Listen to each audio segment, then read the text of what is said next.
4 months of ammunition, airstrikes, and bloodshed. The payoff: ISIL's so-called capital of Raqqa is practically in the control of Syrian Arab and Kurdish fighters, with a healthy assist from the U.S.-led military coalition. There still is fighting left there, but there's also training that continues with the Raqqa Internal Security Force. Some of that training also includes, very aptly, the counter IED training, which is allowing them to help remove some of these explosive remnants of war.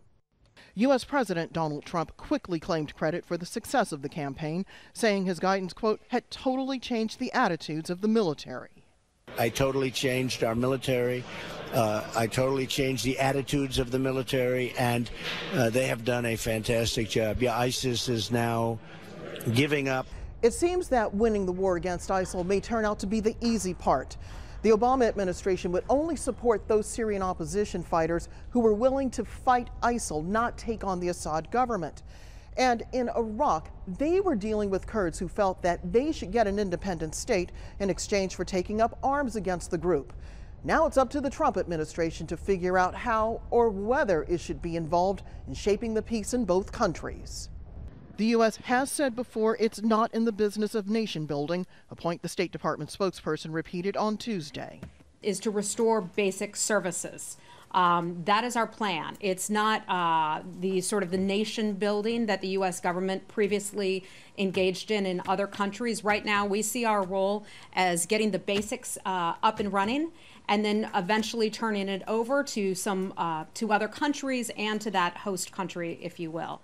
A longtime U.S. diplomat says the Trump administration has both the will and the diplomatic and economic tools to help Iraqis and Syrians rebuild their countries. But James Jeffrey questions whether the White House will seize the moment.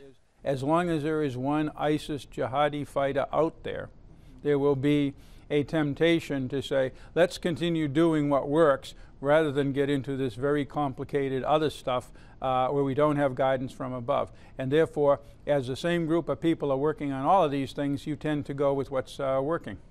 Doing the easy thing at a time when Iraqis and Syrians may be expecting the U.S. and its allies to help them do the harder thing, return their countries to being viable states.